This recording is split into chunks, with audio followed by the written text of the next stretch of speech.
ना, यानी रबीउल नूर शरीफ जैसे ही खत्म होता है, नबी आखिरुज़्ज़मा के रूहानी बेटे पीरे पीरा मीरे पीरा हुजूर सैयदना शेख अब्दुल कादिर जिलानी सरकारे गौसे आजम का बाबरकत महीना शुरू हो जाता है। अब मुसलमानों ये महीना जब शुरू हो गया है और गुफ्तगू चल ही रही है, तो मैं आपको बताता चलूं, सरकारे गौसे आजम की तारीख को भी बयान कर दो। सरकारे गौसे आजम रज़ियल्लाहु तआला अन्हु की जिंदगी की तारीख उठाओ। यही बड़े पीर दस्तगीर गौसे आजम है, इनकी विलादत बासआदत हुई है। जैसे ही इनकी उम्र मुबारक 4 साल 4 महीना 4 दिन की हुई ना, इनकी वालिदा माजिदा को अपने आप में टेंशन शुरू हो गया कि अब मेरे बेटे की तालीम की शुरुआत करानी चाहिए। हकीकत में मुसलमानों, सरकार गौसे आजम की वालिदा माजिदा और उनके वालिद मोहतरम एक उस्ताद को अपने घर पर बुलाते हैं, क्या करने के लिए? बिस्मिल्लाह खानी कराने के लिए। और आज हमारी कौम से पूछ लिया जाए ना, इतने लोग बैठे हुए हैं, अगरचे ये उलमा का शहर माना जाता है, अगरचे जहां उलमा बहुत ज्यादा पाए जाते हैं, लेकिन जानते हो जहां उलमा ज्यादा होते हैं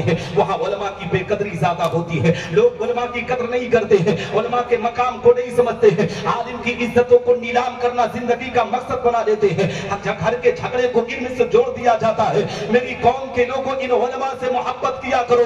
अगरचे तुम्हारे घरेलू झगड़े हो सकते हैं, लेकिन दीन के मसाइल में कोई झगड़ा नहीं होता है। अपने उलमा से मोहब्बत किया करो, इन उलमा की इज्जत और तकरीम किया करो। हकीकत में आज हालात कितने बदतर है, माशा किस तरीके से गंदगी के माहौल में है। सरकारे गौसे आजम रज़ियल्लाहु तआला अन्हु के वालिद माजिद ने, उनकी वालिदा मोहतरमा ने अपने बेटे अब्दुल कादिर जिलानी के लिए बाकायदा बिस्मिल्लाह खानी का प्रोग्राम रखा था। आज मैं आपसे पूछ लूं, कितने बच्चों का आपने बिस्मिल्लाह खानी कराया है? तो कोई मुसलमान कहने के लिए तैयार ना होगा कि मेरे बेटे का बिस्मिल्लाह खानी हुआ है। लेकिन पूछ लूं, कितने लोगों ने बर्थडे कराया है? तो हर कोई हाथ उठाकर कहेगा, मौलाना जी हमने अपने बच्चे का बर्थडे कराया है, हमने अपने बच्चे के बर्थडे के मौके पर 10 तलबा को बुलाया था, हमने इस तरीके से अंजाम दिया था। मेरी कौम के लोगों, अपने बच्चों के जन्मदिन को याद तो करते हो, लेकिन तुम्हारे बेटे 4 साल 4 महीने 4 दिन के कब होंगे ये तुम्हें खबर नहीं होती है। ये बुजुर्गों का तरीका रहा है, चाहे गौसे आजम हो, चाहे गरीब नवाज हो, चाहे आला हजरत हो, इनकी जिंदगी की तारीख उठाओ, इनकी बिस्मिल्लाह खानी का प्रोग्राम रखा गया है। सरकार गौसे आजम रज़ियल्लाहु तआला अन्हु के सामने उस्ताद मोहतरम आए हैं और आने के बाद उन्होंने कहा था, बेटा अब्दुल कादिर जिलानी बिस्मिल्लाहिर्रहमानिर्रहीम की तिलावत करो। सरकार गौसे आजम ने बिस्मिल्लाह की तिलावत की और बिस्मिल्लाह की तिलावत के साथ साथ कुरान मुकद्दस को हिफ्ज़ सुनाना शुरू कर दिए हैं। सूरह फातिहा सुनाते हैं, सूरह बकरा, सूरह आले इमरान, सूरह निसा, सूरह माइदा सुनाते सुनाते 17 पारा कुरान मुकद्दस सरकार गौसे आजम रज़ियल्लाहु तआला अन्हु अपने उस्ताद को सुनाते हैं। जानते हो उस्ताद ने कहा था, बेटा अब्दुल कादिर जिलानी, जिस मदरसे में तूने 17 पारा हिफ्ज़ कुरान किया है, उसी मदरसे में जाकर और 13 पारा हिफ्ज़ कर ले। जानते हो गौसे आजम ने कहा था, उस्ताद मोहतरम कसम है उस रब्बे जुल जलाल की जिसने आपको पैदा किया, जिसने मुझे पैदा किया, मैंने कुरान मुकद्दस को किसी मदरसे में जाकर नहीं पढ़ाई की है, किसी उस्ताद के सामने रोजाना बैठकर नहीं पढ़ाई की है। उस्ताद ने कहा था, अब्दुल कादिर जब तुम उस्ताद के सामने बैठकर नहीं पढ़े हो तो किसके पास पढ़े हो? तो जानते हो सरकार गौसे आजम ने कहा था, उस्ताद मोहतरम सुनो सुनो, मैं अपनी माँ के शिकम में था, मेरी माँ कुरान पढ़ती थी, मैं माँ के शिकम में था, माँ झाड़ू लगाती थी तो कुरान पढ़ती थी, माँ आटा गूंथती थी तो कुरान पढ़ती थी, माँ अपने आप में सफाई के काम को अंजाम देती थी तो कुरान पढ़ती थी। यानी माँ काम को अंजाम देती थी, कुरान की तिलावत करती थी, और मैं अपने माँ के शिकम में रहकर कुरान की तिलावत को सुन सुनकर याद करता था। अब मेरी कौम के लोगों, खासकर महदूबार इलाके के लोगों, अमरडोबा के भी बहुत से लोग आए हैं, मेरे इलाके से ताल्लुक रखने वाले, मैं तमामी मुसलमानों को पैगाम देना चाहता हूँ। आज हमारे घर में भी हमारी बहन हमल से होती है, हमारी बेटी भी हमल से होती है, हमारी माँ भी हमल से होती है। मेरी कौम के लोगों, हमल से जब बेटियां होती है, बहनें होती है, तो ए मुसलमानों, हमल होने पर हकीकत में घबराहट होना आम बात है, बेचैनी होनी आम बात है। जानते हो जब घबराहट बेचैनी होती है ना, तो आज एक बीबी का शौहर अपनी बीबी से कहता है, मेरी शरीके हयात घबराहट हो रही है, ले मोबाइल में सीरियल देख ले, दिल को सुकून मिल जाएगा, फिल्में देख ले, दिल को सुकून मिल जाएगा, कार्टून देख ले, दिल में सुकून मिल जाएगा। सुन मुसलमान, ये फिल्में देखने से, सीरियल देखने से किसी के दिल को करार नहीं मिलता है। अगर दिल को सुकून मिलता है तो अल्लाह के कुरान से पूछ, अला बिज़िक्रिल्लाहि तत्मइन्नुल कुलूब, अल्लाह के जिक्र से दिल को सैर सुकून मिलता है। अपनी बहन बेटियों को ये पैगाम दो कि जब वो हमल से हो तो वो ज्यादा से ज्यादा कुरान पढ़े, ज्यादा से ज्यादा सदका तो खैरात करे, इसलिए कि जब बेटी बहन कुरान पढ़कर अपने बच्चे में दीन बनकर चमकता है, हाफिज़ कुरान बनकर चमकता है, कारी कुरान बनकर चमकता है। हम मुसलमानों, जब माँ पाक होती है तो बेटा भी पाक हुआ करता है। इसलिए अपनी बहनों को पैगाम दूंगा, अपनी माओ को पैगाम दूंगा, ये जो तुम मोबाइल में अपनी जिंदगी को बर्बाद करती हो, इस मोबाइल से हटकर भी तुम्हारी जिंदगी है, उस जिंदगी को जीने की कोशिश करो। हजरत सैयदतुन्निसा फातिमा की तारीख उठाओ कि सैयदा फातिमा ने किस तरीके से जिंदगी के अरकान को पूरा किया था। हजरत सैयदा ज़ैनब ने करबला के मैदान से अपनी उम्मत की बेटियों को क्या पैगाम दिया था। आज हालात कितने बदतर है, हमारी घर की बहन बेटियां अपनी इज्जतों को नीलाम किस कदर कर रही है। आज किसी अखबार पर नजर डाल दो, न्यूज चैनलों पर नजर डाल दो, तो इन मुसलमानों को पता चलता है कि फला गांव की फला की बेटी फला के साथ भागकर शादी रचा रही है। मुसलमानों ये क्यों हो रहा है? ये माँ बाप की कमियों की बुनियाद पर हो रहा है। बाप को खबर नहीं है कि हमें क्या करना है, माँ को खबर नहीं है हमें क्या करना है। हमारी बेटी पूरी पूरी रात मोबाइल पर व्यस्त है, बाप को खबर है, माँ को खबर है, लेकिन कोई रोकने के लिए तैयार नहीं है। वही बेटी जब गलत कदम बढ़ाती है ना, तब लोग अल्लामा अख्तर का साहब किबला के पास पहुंचते हैं, कहते हैं हजरत जी अब ताबीज बनाइए, ताबीज से बेटी को रोका जाएगा, ताबीज से बेटी को बुलाया जाएगा। मेरी कौम के लोगों, जितना भरोसा ताबीजात पर करते हो, उतना ही भरोसा कुरान की तालीम पर करके अपनी बेटियों की तरबियत अच्छी कर दो, तो किसी की बेटी भागेगी नहीं, बल्कि कनी से फातिमा बनकर जिंदगी के अरकान को पूरा करती हुई नजर आएगी। हमारे समाज की इस्लाह होगी, हमारे माशरे की इस्लाह होगी। क्योंकि डॉक्टर इकबाल कहते हैं गलत रवि से मनाजिल का बहुत पड़ता है, मुसाफिरों रवि से कारवां बदल डालो, और जगह जगह के थक चुके हैं तुम्हें हंगामे निशाते लज्जते ख्वाबे गिरा बदल डालो। बहुत उम्दा कारी साहब, बहुत उम्दा है ना, बड़ी शानदार गुफ्तगू है भाई। थके नहीं है ना? हाँ, हजरात मोहतरम, कहने का मकसद ये है क्योंकि जब ना कौम पर बात आती है ना, लोग को अच्छी नहीं लगती है। क्योंकि अभी मैं आपको बताता ना, फजीलत सुनाता कि नमाज ना पढ़ो फला पीर का दामन पकड़ लो जन्नत चले जाओगे, तो मैं जानता हूँ सब लोग खुश हो जाते हैं ना, क्योंकि हालात यही बन चुके हैं। मेरी कौम के लोगों, अपने बच्चों को तालीम की तरफ लेकर आओ। सरकार गौसे आजम रज़ी अल्लाह तआला अन्हु की वालिदा माजिदा ने अपने बेटे को किस तरीके से कुरान का हाफिज बनाया है। और जानते हो मुसलमानों, यही वालिदा माजिदा सरकार गौसे आजम रज़ी अल्लाह तआला अन्हु की है। जानते हो जब इनके वालिद मोहतरम दुनिया से रुखसत हो गए, तो एक दिन सरकार गौसे आजम अपनी अम्मी की बारगाह में आए, कहने लगे वालिदा माजिदा अगर आपकी इजाजत हो जाती तो मैं बगदाद मोहल्ला का सफर कर लेता, क्योंकि इल्म हदीस पढ़ने के लिए मुझे जाना है, इल्म कुरान को और सीखने के लिए जाना है, दिन के मसाइल में इजाफा करने के लिए मुझे और जगहों का सफर करना होगा। ए मुसलमानों, वालिदा माजिदा का अब अपने आप में उनके शौहर भी नहीं है, लेकिन सरकार गौसे आजम की वालिदा माजिदा ने अपने बेटे अब्दुल कादिर जिलानी को जाने की इजाजत दे रही है। आजकल के मुसलमानों की जिंदगी उठाकर देखो, हमारे घर के बेटे तालीम के लिए कदम बढ़ाते हैं ना, एक हफ्ता नहीं बीतता है हम बार बार फोन करके पूछते हैं बेटा सही है कि नहीं। याद रख मुसलमान, तुम्हारे बेटे जो तालीम के लिए जिस मदरसे में जाते हैं, उस मदरसे की फुल अथॉरिटी होती है, वहाँ के असातिज़ा, वहाँ के निगरां उसकी पूरी जिम्मेदारी रखते हैं। मैं आपको बताना चाहता हूँ, अपने बच्चों को तालीम की तरफ भेजो, तालीम ही तुम्हें दुनिया के अंदर कामयाबी अता करेगी। हकीकत में मुसलमानों, सिर्फ और सिर्फ मज़ारों पर हाजिरी देने से तुम्हें जिंदगी में खुशियां नहीं मिल सकती है। तुम तालीम याफ्ता बनकर बुजुर्गों की बारगाह में हाजिरी दो ना, तो इंशाअल्लाह रब्बुल इज्जत बुजुर्गों के फैजान से माला माल होते हुए नजर आओगे। आओ मैं आपको बताता चलो, सरकार गौसे आजम रज़ी अल्लाह तआला अन्हु की जिंदगी की तारीख में आपको बताता चलो। आपके महदूबात में मुझे पता नहीं है, मगर अमरडोबा का बहुत से लोगों का चेहरा मुझे नजर आ रहा है। हमारे अमरडोबा में ना अभी परसों के दिन जानते हो क्या हुआ, सरकार गौसे आजम की 11वीं शरीफ का फातिहा था,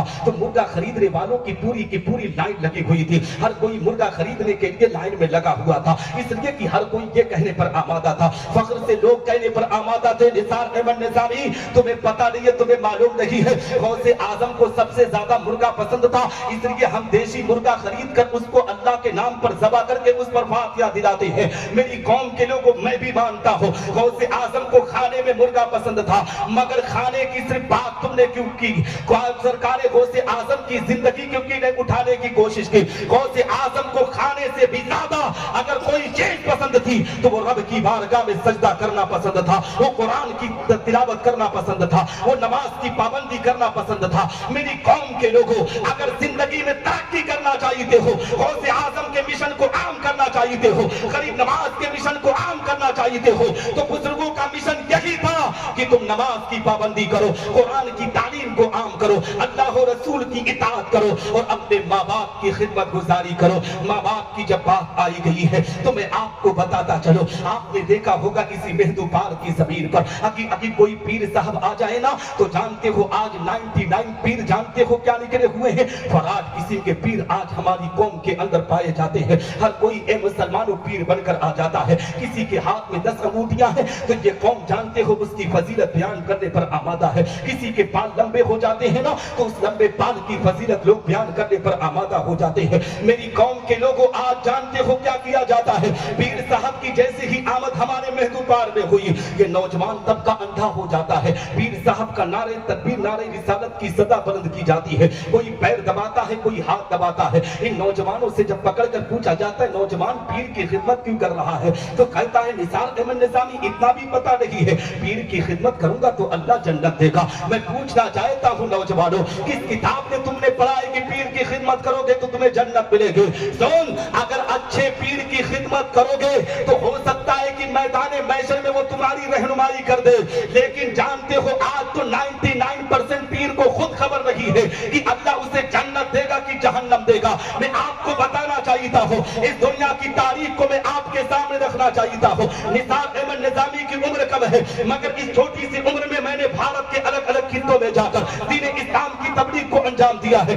मैं आए दिन किसी ना किसी जलसे में रहता हूँ, किसी ना किसी पीर के साथ रहता हूँ। पीर के साथ के बारे में मुझसे ज्यादा कोई नहीं जानेगा। हकीकत में मैं अपनी बात कर रहा हूँ, आवाम की बात कर रहा हूँ, उलमा की नहीं। उलमा तो मुझसे बहुत बड़े हैं, वो पीर के बारे में मुझसे ज्यादा जानते हैं, लेकिन जानते हो जो पीर के करीब होता है वो पीरों के बारे में ज्यादा जानता है। ये पीर की गाड़ी कहाँ रुकती है कभी आपने गौर किया है? या किसी की झोपड़ी के सामने कभी पीर की गाड़ी रुकती है? आज के दौर में किसी गरीब के दरवाजे पर किसी पीर की गाड़ी रुकती है? नहीं मुसलमानों, पीर की गाड़ी वही रुकेगी जो हमारे गांव का सेठ जी होगा, हमारे गांव का जो अमीर होगा। आज पीर भी तलाश करता है कि अमीर कौन है गरीब कौन है। गरीबों को हाथ चूमने की इजाजत नहीं होती है, पीर सेठ को गले लगा लगा कर दुआएं देता है। मेरी कौम के लोगों, जब ऐसे पीरों की इत्तबा करोगे तो बताओ जो दुनिया के अंदर गरीब और अमीर में फर्क करके पहचान करता हो वो तुम्हारी रहनुमाई मैदान मैशर में कैसे करेगा? सुन, अगर जिंदगी के अंदर तरक्की करना चाहता है, जिंदगी के अंदर कामयाबी चाहता है तो सुन, पीर की खिदमत बाप ने कर, अपने बूढ़े माँ बाप की खिदमत पहले कर। बूढ़े माँ बाप की खिदमत करेगा तो दावे के साथ कहता हूँ रब तबारक व तआला माँ बाप की खिदमत के सदके तो फेल हुए तुम्हें जन्नत में आला मकाम अता है ना। तो हजरात मोहतरम, कहने का मकसद ये है, मैं खास तौर पे नौजवानों से आखिरी बात कहूंगा कि जिंदगी के अंदर अपने माँ बाप की खिदमत करो। ये बूढ़े माँ बाप जो दिख रहे हैं ना, जब तक ये सलामत है तब तक तुम सलामत हो। हकीकत में बाप के जाने के बाद बेटे की जिंदगी के सामने अंधेरा आ जाता है। इसी मेहदूपार की जमीन पर उस शख्स से मिलना जिसकी दाढ़ी पूरी सफेद हो गई होगी, जिसका बाल पूरा सफेद हो गया होगा। उस दादाजी से सवाल करना, दादा बताइए कि आज भी आपको बाप और माँ की याद आती है? आंख में झांक कर देखना, आंख में आंसू के कतरात होंगे, इसलिए कि ए मुसलमानों आज भी बाप के सामने अपने बाप की याद हुआ करती है।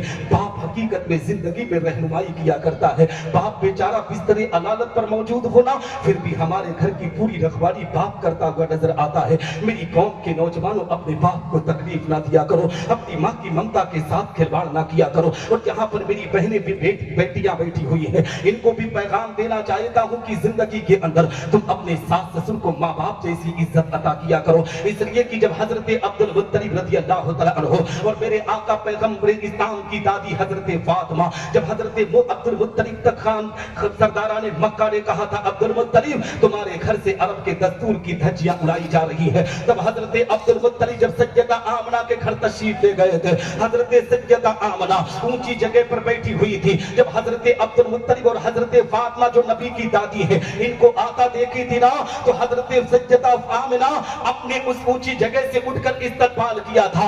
नबी आखिरुज़ ज़मा की अम्मी ने उम्मत की तमाम बेटियों को पैगाम दिया था, ए उम्मत की बेटियों तुम अपने सास ससुर का एहतराम इस तरीके से करना। और आज की बेटियां क्या करती है? आज की बहुएं क्या करती है? सास ससुर को जिंदा जलाने की बात करती है, सास ससुर को खाना न देने की बात करती है, सास ससुर के अंदर कमियां तलाशने की बात करती है, सास ससुर की इज्जतों को चौराहों पर नीलाम करने की बात करती है। कुछ बदबख्त ऐसी भी बहुएं आ जाती है जो सास ससुर को ए मुसलमानों थाने तक घसीट कर ले जाती है। मेरी कौम की बेटियों, अपने सास ससुर को माँ बाप जैसी इज्जत अता करो। ये माले जब माँ बाप जैसी इज्जत अता करोगी ना, तब तुम्हारे माँ बाप को तुम्हारी भाभी तुम्हारे माँ बाप जैसी इज्जत देगी। तुम अपने सास ससुर को जालिमाना जैसा सलूक करती हो और अपने बाप के लिए दुआ करती हो, अल्लाह मेरे बाप को सलामत रखना।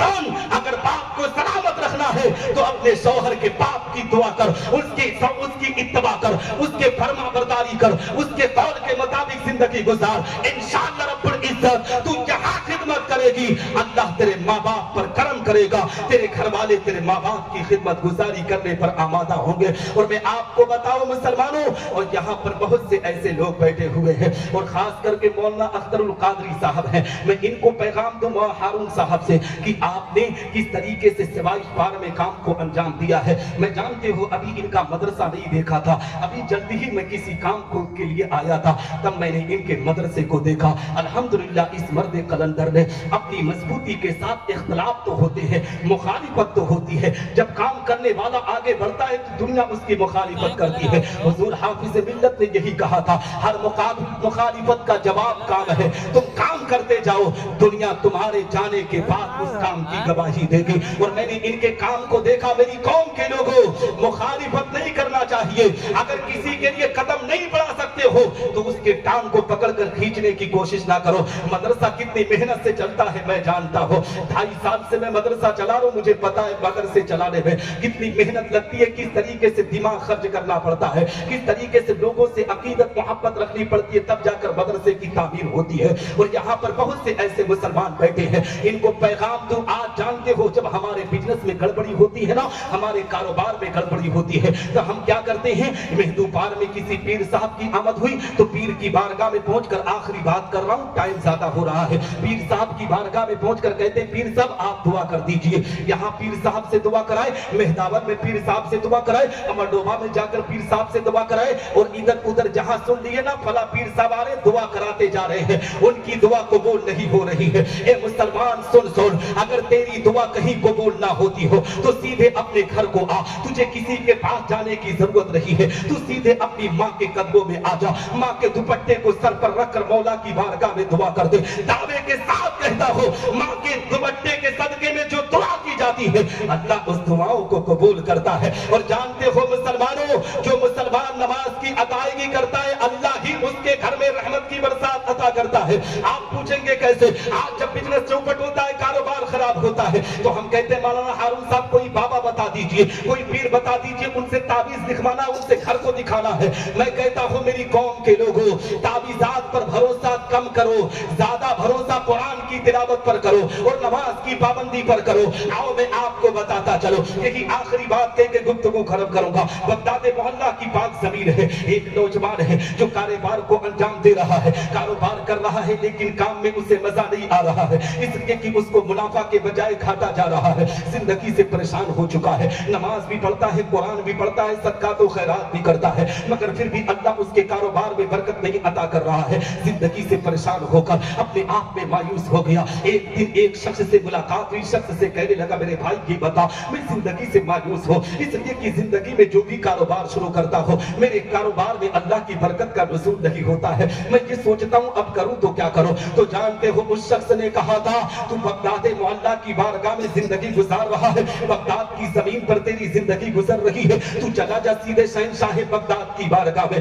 सरकार गौसे आजम अपने मदरसा निजामिया में तशरीफ फरमा है। इन मुसलमानों, मदरसों से दीन की तबलीग होती है, मदरसों से कुरान की तालीम को आम किया जाता है, मदरसों को इख्तिलाफ का अड्डा ना बनाया करो, मदरसों की तालीम की तरफ अपने कदम को बढ़ाया करो, मदरसों से ही दीन की तबलीग हुई है। सरकार गौसे आजम रज़ी अल्लाह तआला अन्हु मदरसे में तशरीफ फरमा है। ए मुसलमानों, वो नौजवान आता है, कहता है सरकार गौसे आजम की बारगाह में, सरकार सरकार मैं जिंदगी से परेशान हो चुका हो, जिंदगी से मायूस हो चुका हो, आप कोई वजीफा बता देते, उसी वजीफे पर अमल कर देता ताकि अल्लाह मेरे कारोबार में बरकत अता कर देता। हकीकत में मुसलमानों नौजवान सरकार गौसे आजम की बारगाह में दुआ कराने के लिए आता है। गौसे आजम ने उस नौजवान से पूछा, नौजवान ये बता तेरा घर किसी सड़क के किनारे पर है या तेरा घर अपने आप में मैदान पर है? उस नौजवान ने कहा था सरकार मेरा घर सड़क के किनारे पर है। गौसे आजम ने कहा जैसे नमाज पढ़ता वैसे नमाज पढ़ना, जैसे कुरान पढ़ता वैसे कुरान पढ़ना, जैसे सदका तो खैरात करता वैसे सदका तो खैरात करना।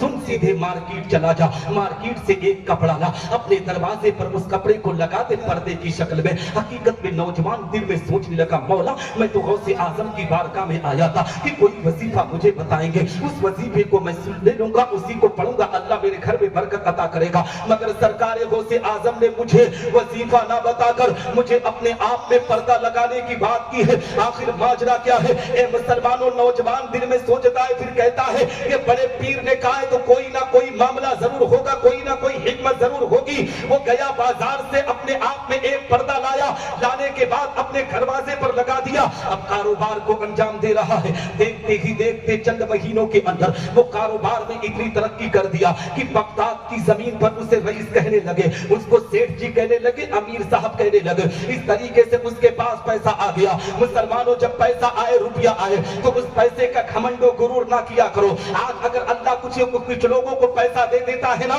तो उनको वो पैसा हजम नहीं होता है, उस पैसे के जरिए अय्याशियों के बाजार को गर्म कर देने लगते हैं। मेरी कौम के लोगों, अगर अल्लाह पैसा दे तो उस पर गुरूर ना कर, बल्कि रब की बारगाह में सजदा करके अल्लाह का शुक्र अदा कर कि अल्लाह ने तुझे पैसे से नवाजा है। मैं तुझे पैगाम देना चाहता हूँ, उस नौजवान को रब्बे कायनात ने जब दौलत से नवाजा है, वो नौजवान घमंडो गुरूर नहीं करता है। और मैंने देखा है कि जो गांव में नए नए सेठ होते हैं ना, वो मदरसों के उलमा को तनकीदी निगाह से देखते हैं, मदरसों के उलमा की इज्जतों को नीलाम करने की पूरी कोशिश करते हैं। मैं इसलिए कह रहा हूँ क्योंकि मैं अलग अलग जगहों का मुआयना करके बोल रहा हूँ। हालात इसी तरीके से हो चुके हैं। आज उलमा को हम 2 कौड़ी से ज्यादा इज्जत देने के लिए तैयार नहीं है। यही वजह है कि दुनिया आज हमें सताने पर आमादा है, दुनिया आज हमें अपने कदमों के नीचे रखने पर आमादा है। जिस कौम के लोग अपने कायदीन को कदमों में रखने की बात करते हैं, वो कौम कदमों में रहकर मिट जाया करती है। और जो कौम अपने कायदीन को अपने सर पर बिठाती है, अल्लाह उस कौम को तरक्की अता करता है। जानते हो वो नौजवान बगदाद मोहल्ला की जमीन से जब उसके पास पैसा आ गया, दौलत आ गया, तो उसने सोचा कि गौसे आजम की दुआ की बदौलत, गौसे आजम की हिकमत की बदौलत अल्लाह ने मुझे पैसे से नवाजा है, क्यों ना कुछ नजराना गौसे आजम को पेश करके आओ। और एक मामला जो उन्होंने पर्दे के ताल्लुक से कहा था, उसको भी हल करके आओ। हकीकत में नौजवान सीधे सरकार गौसे आजम की बारगाह में पहुंचा। पहुंचने के बाद गौसे आजम की बारगाह में अर्ज करता है, सरकार मैं आपसे एक मसले का हल लेने के लिए आया हूँ। आज अल्लाह ने दौलत से तो नवाज दिया है, पैसों से नवाज दिया है, आज मेरे पास पैसा बहुत ज्यादा हो गया है, मगर सरकार में एक मामला लेकर आया हूँ। गौसे आजम ने कहा था, नौजवान वो कौन सा मामला है? हकीकत में नौजवान ने कहा था, सरकार आज से कुछ दिन पहले मैं आपकी बारगाह में आया था, तो यही लेकर आया था कि आप कोई ना कोई वजीफा बताएंगे, मगर आपने कोई वजीफा ना बताकर आपने ये पर्दा लगाने की बात क्यों की थी? अब मुसलमानों, अपने कान की लौ को खोल दो, अपने दिल की तख्ती को खोल कर मेरे जुमले को नोट करो। सरकार गौसे आजम रज़ी अल्लाह तआला अन्हु कहते हैं, नौजवान मैंने तुमसे पूछा था ना कि तेरा घर सड़क के किनारे पर है या तेरा घर किसी मैदान में है, तो तूने कहा था कि सड़क के किनारे पर है। तो मैंने लौहे महफूज के अंदर देखा कि तेरा घर जब सड़क के किनारे पर है तो तेरे घर के सामने से लोगों का आना जाना हो रहा है।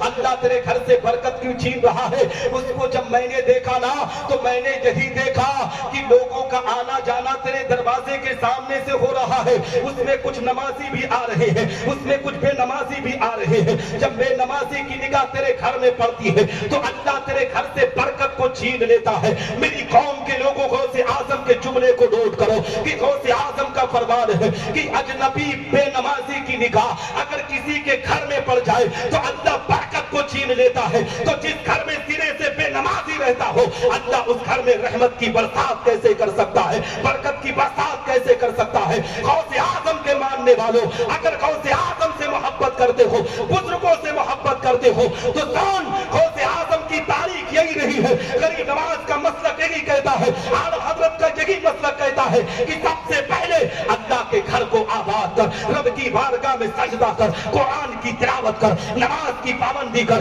इंशाअल्लाह तबारक व तआला जब इस तरीके से जिंदगी गुजारोगे तो अल्लाह तुम पर करम की बारिश अता करेगा, तुम्हारी दुनिया भी संवरेगी, तुम्हारी आखिरत भी संवरती हुई नजर आएगी। अब यहीं पर मैं गुफ्तगू को खत्म करता हूँ, वक्त ज्यादा हो गया है, मुझे टाइम कम मिला था लेकिन ज्यादा हो गया है। मैं माजरत चाहता हूँ, दुआ करता हूँ कि अल्लाह रब्बुल इज्जत मुझसे बोलने में कहने में छोटी या बड़ी गलती हुई तो मेरी गलतियों को माफ फरमाए। मेरे असातिज़े किराम की दुआएं मेरे साथ रखे, उलमा अहले सुन्नत वल जमात की दुआएं मेरे साथ रखे, मेरे माँ बाप की दुआएं मेरे साथ रखे। इंशाअल्लाह रब्बुल इज्जत अभी मेरे बाद आपको मुनाज़िर अहले सुन्नत खलीफे हुजूर ताजुल शरिया मुतमद्दिद हुजूर मुहद्दिस कबीर हुजूर ताजुल फुक़हा हज़रत अल्लामा अलहाज शाह मुफ्ती अख्तर हुसैन साहब क़िबला क़ादरी काज़ी शरह ज़िला सिंध कबीर नगर व सदर शोबे इफ्ता ताल्लुम अली मियां जमदा शाही का बेहतरीन खिताब सुनना है। मैं तो बहुत कम पढ़ा लिखा हूँ लेकिन वो बहुत बड़े आलिम रब्बानी हैं, आप उनकी तकरीर को ज़रूर सुनकर जाएँ, इंशाअल्लाह आपके इल्म में इजाफा होगा। व आखिर दावाना अल्हम्दुलिल्लाहि रब्बिल आलमीन। अस्सलामु अलैकुम व रहमतुल्लाह।